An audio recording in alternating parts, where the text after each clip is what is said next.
L'état sociopolitique actuel du Bénin en rapport avec les élections législatives du 28 avril 2019 a incité la classe de l'opposition à tenir une marche de protestation qui a rassemblé les forces Kori pour un Bénin émergent, Restaurer l'espoir, l'Union sociale libérale, le Parti communiste du Bénin à travers la ville de Cotonou. À l'occasion, le Front souverain qui a pris part activement à la marche de protestation a profité pour donner le ton. Khodanou Benoupo, membre du comité de direction du Front souverain. Le Front souverain a considéré décrédibilisant de se lancer dans la course à la conformation des lois suscitées malgré la volonté de notre parti et de ses militants de participer aux élections législatives. Par conséquent, le Front souverain n'a pas eu à déposer de dossier. Premièrement, ni au ministère de l'Intérieur et de la Sécurité publique pour se conformer aux nouvelles lois. Deuxièmement, ni à la Sénat.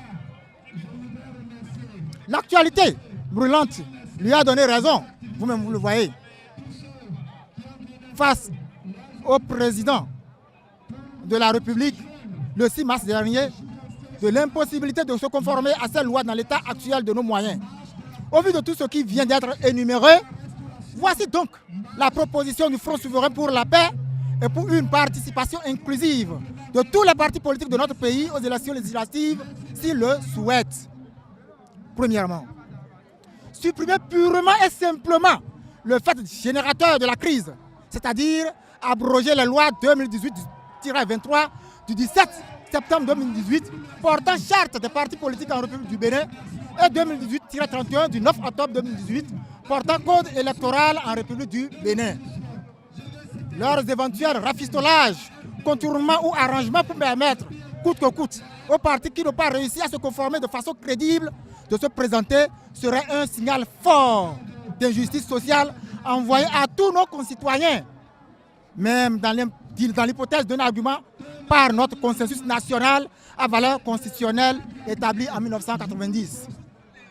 Ce serait une prime au manque de probité et surtout une injustice vis-à-vis du Front souverain qui a jugé utile de ne pas tenter de faire du faux pour se conformer et donc de déposer aussi un dossier au ministère de l'Intérieur et de la Sécurité. Deuxièmement, notre pays doit aborder un nouveau virage de son histoire après les indépendances de 60 et le tournant de 1990. Nos institutions doivent profondément changer pour pouvoir faire face aux difficultés socio-économiques auxquelles nous faisons face.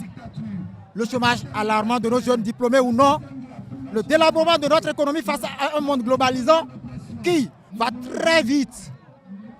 Notre pays doit opérer des réformes en profondeur pour se doter d'éléments de souveraineté qui lui garantissent de prendre son destin en main.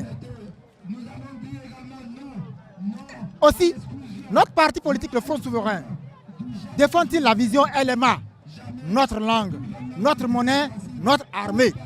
Notre armée pour une défense africaine inclusive. C'est donc nos institutions post-indépendance qui sont la cause manifeste de nos crises sociales, de notre situation économique et de notre fragilité politique.